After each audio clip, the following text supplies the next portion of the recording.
breaking news: air traffic control in multiple cities now affected by this government shutdown. Newark, Nashville, Dallas, Chicago, all among them.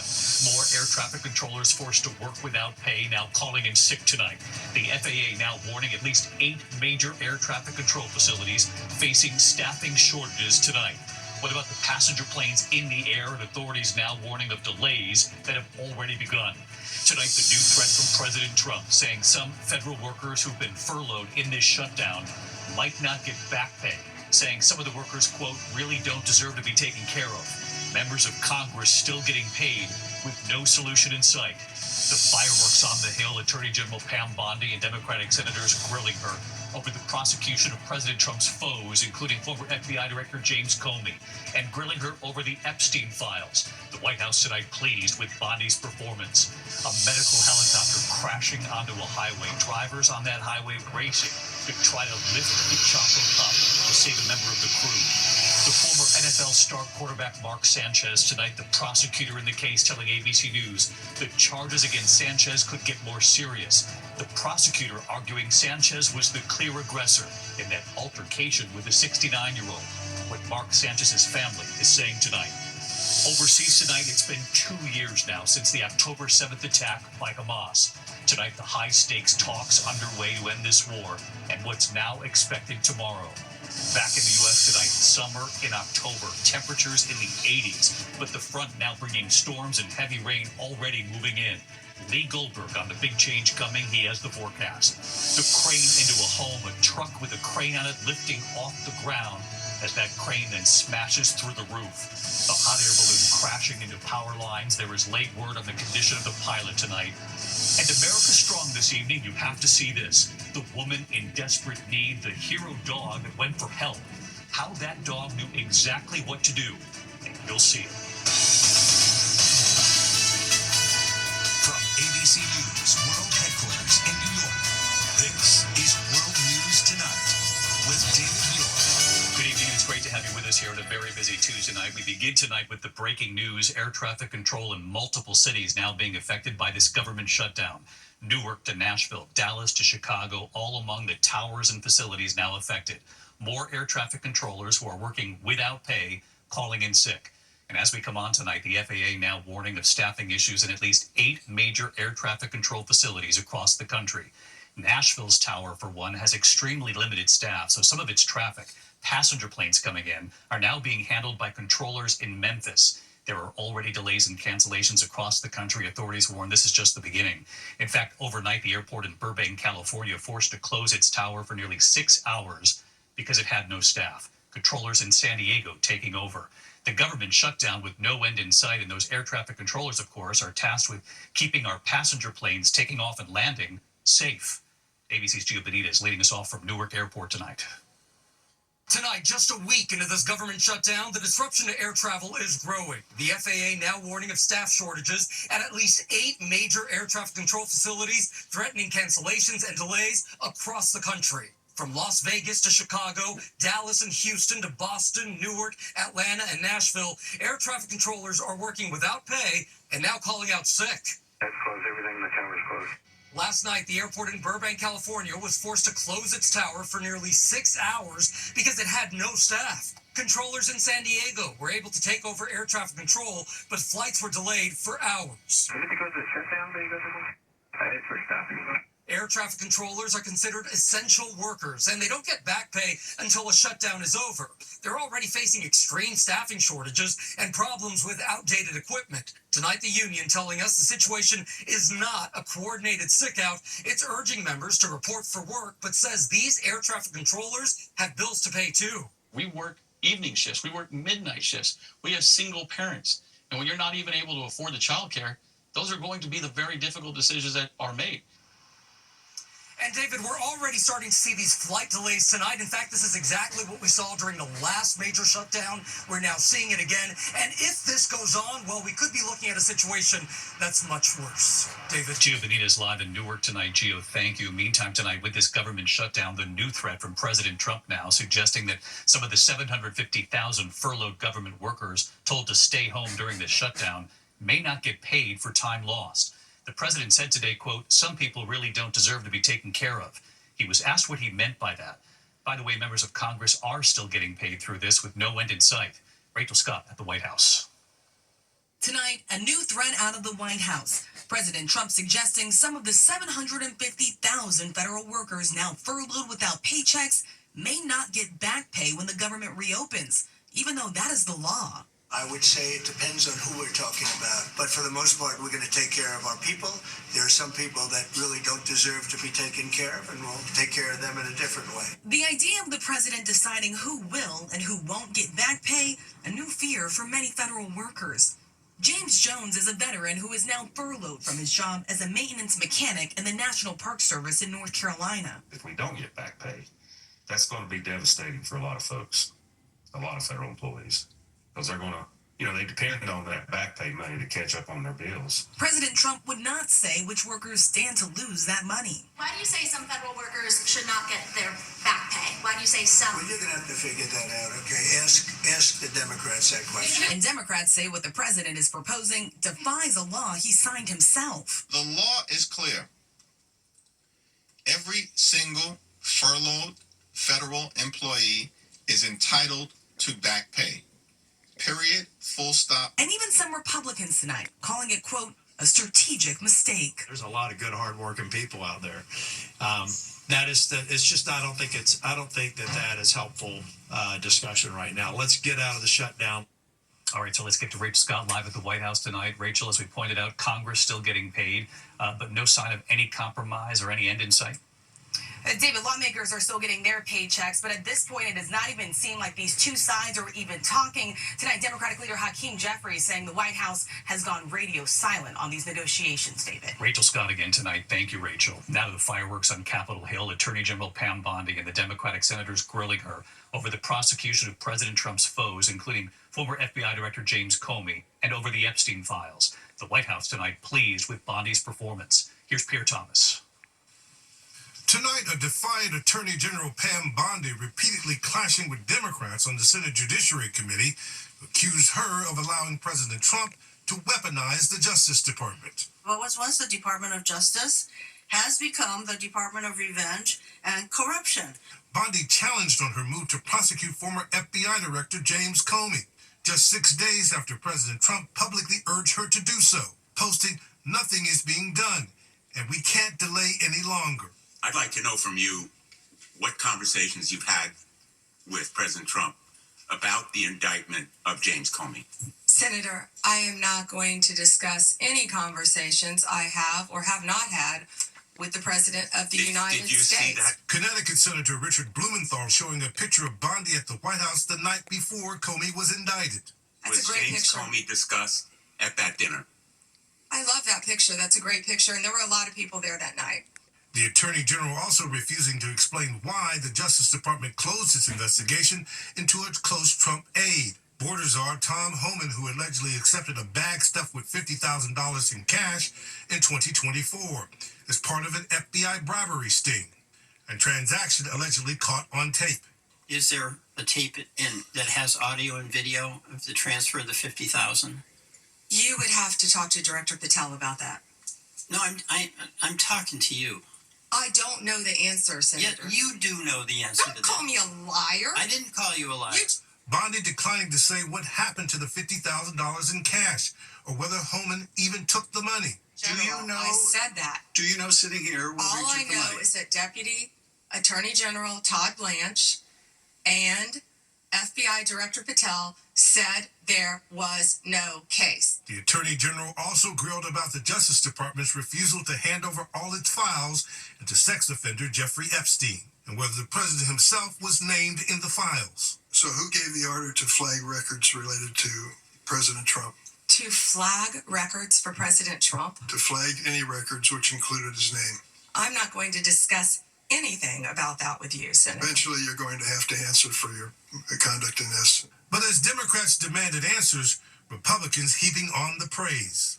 Our families are safer because you are returning the Department of Justice to its core function, which is enforcing the law and locking up bad guys. David, the White House said to be pleased with the AG's performance. This is former FBI Director James Comey and FBI Trump nemesis is due in court tomorrow to face arraignment on charges of lying to Congress and obstruction. David? And you'll be covering that for us, Pierre. Thank you. Now to the storms and the heavy rain tonight. A cold front moving in from Kentucky through the Ohio Valley. From this summer and October we've been seeing, about to change dramatically. The images already tonight, streets turned into lakes in Louisville, stranding cars. Let's bring in WABC Chief Meteorologist Lee Goldberg, tracking it all for us. Lee? All right, David, it's a sharp cold front. It's going to sweep the summer warmth off the East Coast. We hit 80 in New York today, but we'll be 48 by Thursday morning. It's responsible for up to 3 inches of rain from Louisville to Lexington, and behind the front, frost advisories, freeze warnings. Detroit went from 85 to 55. Rain delayed the Tiger game. That air moves into the northeast. We go from 80s to 50s and 60s. Fall like for sure. Change the wardrobe. Jerry formed in the Atlantic. That's headed toward the Leeward Islands. Could brush those areas. Tropical storm watches. Recurves east of Bermudas at Cat 2 early next week. David. Big change coming. Lee Goldberg, thank you. Tonight, the FAA is investigating the crash of a medical helicopter on a busy highway in Sacramento. Drivers on that highway then racing to try to lift the chopper up to help rescue someone. Matt Gutman with the images tonight. The chopper had just lifted off from Sacramento's UC Davis Medical Center when it suddenly started coming down fast. Blades shredding the pavement as it slammed into Highway 50 around 7 p.m. But it was a horrible, horrible scene. Never seen nothing like that in my life. Isabella Lozano says she slammed on her brakes as it crashed right in front of her. Then her grandson, Christopher, among others, sprang into action to free the female crew member trapped underneath it. Like a bunch of people came and we helped lift the helicopter and we pulled her under. We had to pull her from under. There were no patients on board, and the pilot and 2 crew members are in critical condition, but alive tonight. Many calling it a miracle. The single-engine Airbus EC-130T2 did not hit any cars, and the chopper's crash-resistant fuel system, mandatory in all newly manufactured civil helicopters since 2020, appears to have worked as designed, preventing a post-crash explosion. David, the FAA says it's taking the lead in the investigation, and the company the helicopter was registered to, Reach Air Medical Services, they say they are cooperating with that investigation. David. Matt Gutman from Los Angeles. Matt, thank you. Now to the former NFL star quarterback Mark Sanchez, arrested in his hospital bed after that alleged altercation. Tonight, with the prosecutor in this case, is now telling ABC News. Matt Rivers from Indianapolis. Prosecutors telling ABC News tonight they are not ruling out upgrading more charges against former New York Jets quarterback Mark Sanchez. The lead prosecutor, Ryan Mears, telling me video evidence determined Sanchez, who's now charged with a felony, was the clear aggressor when he attacked 69-year-old Perry Toll over parking. Toll, a delivery truck driver, was in the middle of his shift when Sanchez approached. The confrontation doesn't necessarily make a ton of sense. Aggravated battery is even a more serious charge or crime that could potentially be at play here. The altercation happening right there. Police saying Sanchez attacked the delivery driver. The driver then responding, they say, in self-defense, using pepper spray, even stabbing Sanchez several times. Bleeding, he then takes off down that alleyway. Around 12:30 a.m. Saturday, Sanchez, now a Fox Sports analyst, is seen here bloodied in surveillance video obtained by the New York Post. The former NFL star clutching his chest, stumbling. Toll telling police he thought Sanchez was, quote, trying to kill me. My client was just the victim of an unprovoked, senseless attack. Toll's severe injuries seen here in this hospital photo obtained by ABC affiliate WRTV. David, Sanchez underwent surgery and has since posted bond. His family says he is focused on his recovery and at this point is focused on the legal process moving forward. David? Matt Rivers reporting for us. Matt, thank you. Overseas tonight, it's been 2 years now since the October 7th attack by Hamas. Well, tonight, the high-stakes talks underway to end this war and what's now expected tomorrow. Ian Panel in Tel Aviv for us. Real hope tonight, 2 years after Hamas' deadly attack on Israel, as peace talks ramp up in Egypt.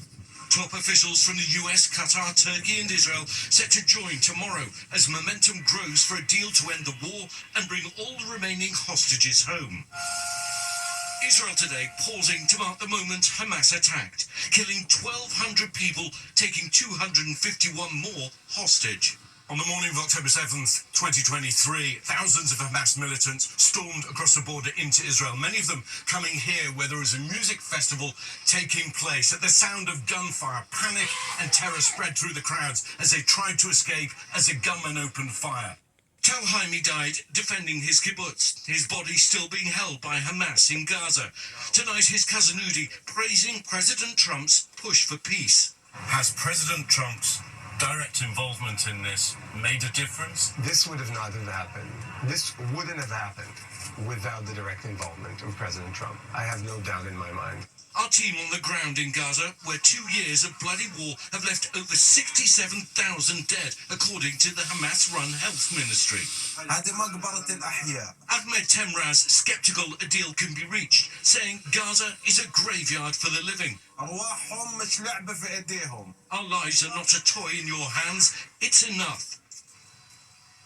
David, President Trump today meeting with freed American hostage Edan Alexander at the White House and the family of Omar Nutra, whose body is still being held by Hamas, saying tonight, we are very close to making a deal that'll bring peace to the Middle East.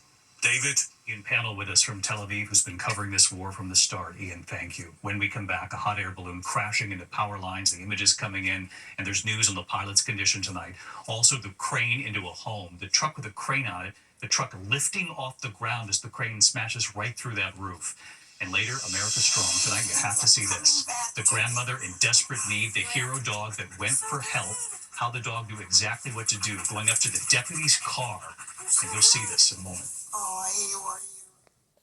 Tonight, the crane crashing into a home in Hamilton Township, New Jersey, near Trenton. Aerial video showing the long arm of a crane nearly slicing through the roof of this home. That crane was mounted on a truck that actually lifted off the ground.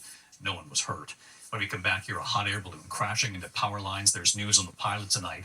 And then that hero dog. Tonight, authorities are calling him the real-life Lassie, and you'll see why. To the index of other news, a hot air balloon colliding with power lines in Albuquerque. The balloon still inflated as crews safely removed it. The pilot was not hurt. This is the second balloon to hit power lines during the city's hot air balloon festival this year alone. Well, tonight, Taylor Swift on all this talk of a possible Super Bowl performance. Swift revealing on the Tonight Show that she'd been asked by Jay-Z how she feels about doing the show, but that the conversation was never an official offer.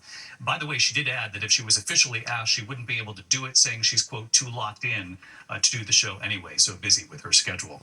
When we come back here tonight, you have to see this. The woman in desperate need, the hero dog who saved the grandmother, and you're not going to believe it, but you've got to see it. ABC World News Tonight with David Muir, sponsored by Afrin. Finally tonight here, America Strong. The instincts of the family dog, determined to get help. Tonight in Destin, Florida, the incredible rescue thanks to a family dog who they're now calling the real-life Lassie. Deputy Devin Miller from the Okaloosa County Sheriff's Office answering the call. A missing 86-year-old grandmother. She was walking her son's dog, but never returned. A distraught grandfather calling 911 about his missing wife. She never takes more than 10 or 15 minutes. It's almost an hour now. It's over an hour now.